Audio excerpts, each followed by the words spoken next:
Siz Социал-демократтар партиясының мүшесі екеніңізді білеміз. Ошол партия менен шайлоого барат деген сөз болот. Сиздин бул бирикмеге кошулушуңузга эмне себеп болду? Албетте, айткан сөзүмдү азыр дагы тана албайм. Айткан сөзүмдү азыр дагы тана албайм. Андай сөзүм бар болчу.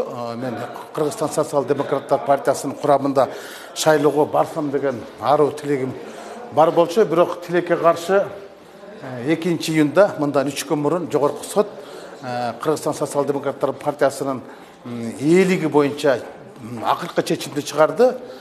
Ал чечим мурда райондук анан шаардык соттор эгер чынында эле жанагы Атамбаевдин тараптардын пайдасы чечилген болсо, бул Жогорку сот жосунсуз жоруктууга кабыл алып туруп чечим чыгарды дагы кайрадан 1-май райондук сотуна жөнөттү. Бул деген эмнени билдирет? Бул деген дагы 1 жыл соттошууга мүмкүнчүлүк берет. Мындай кырдаалда Кыргызстан Социал-демократтар партиясы Атамбаев түптөгөн шайлоого аралашууга мүмкүнчүлүгүнөн толук ажырады. Мындайда мен башка сунуштарды карашым керек болчу. Мен буга чейин айтып келгем, ошо кайсы шайлоого ким менен барарымды башка да өнөктөштөр менен сүйлөшүп келген болчумун. Анан 2 күн мурун ошо соттун чечиминен кийин мен бул сунуштукка макул болуп, ошол Жаңы дем деген альянска биригүүгө өзүм макулдугумду берип, мына бүгүн ошону өткөзөт. Эми бул биригүү бул чын айтканда өнөктөштүк.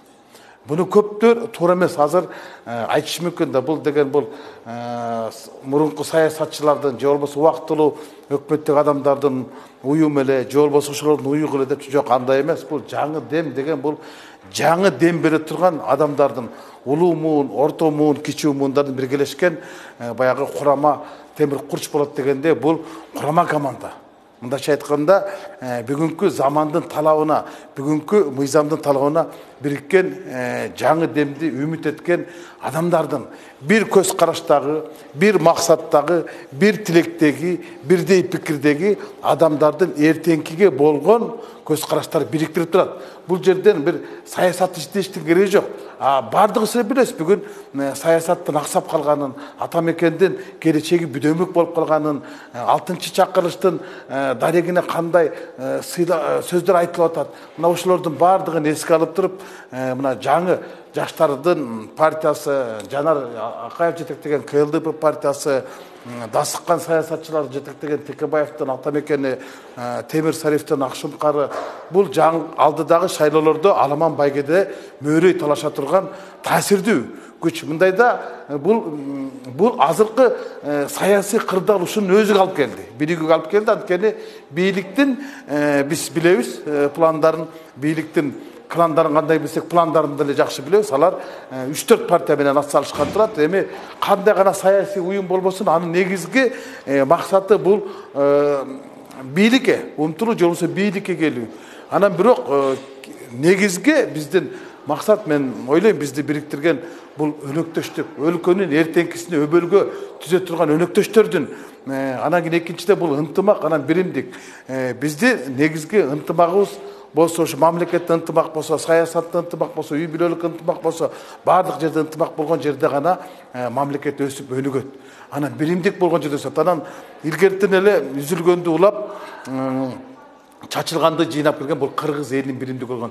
Биз ошо ата салттан улап, мындай кыйын кырдаалда кыргыздар биригип кетчи. Биз ошондой биригип салт улап келдик. Бул ата-бабалардын наркы, бул нарк дөөлөттөрдүн бири деп эсептейм. Анан бул саясатында шарт ушул болду. Анан эми жаңы дем деген бул мындайча айтканда бийликке, азыркы аракеттеги бийликке бир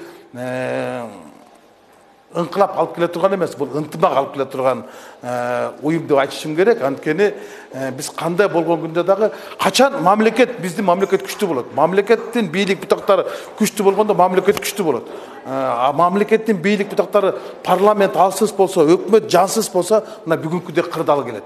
Ошондуктан күчтүү парламент болгондо гана күчтүү өкмөт болот. Күчтүү өкмөт, күчтүү парламент болгондо гана күчтүү мыйзамдар иштелип чыгат. Мына ошол күчтүү бийликтин бутактарын көргөндөн анан кийин элдин дагы мамлекеттин да күчтүү ошондо болот. А бизде бүгүнкү андай нерсе жок да. Мына 6-чакырылыштын дарегине айтылган сын пикирлердин баардыгын эске алып туруп, мына Өмүрбек Ширкешев ошол эми тажрыйбасы, эми Кыргызстанда канча шайлоо өтсө, бул ошол 6 жолку чакырылыштын тең депутаты. мындан өткен тажрыйбалуу таасирдүү саясатчы Кыргызстанда жок. Анан ошол мен азыр өзүмдүн амбициямды аркандап турайын, мен жаштарга мүмкүнчүлүк берейин. Алдыда ошол Тилек Токтогазиев окшогон, Жанар Акаев окшогон жаштар силер баргыла. Мен баягы саясатчы катары, саяпкер катары ар жакта турайын, силерге мүмкүнчүлүк берейин деп алдыга салып атканы бул деген азыркы күндүн, азыркы жаштардын талабы болуп атпайбы? Бул замандын талабы болуп атат.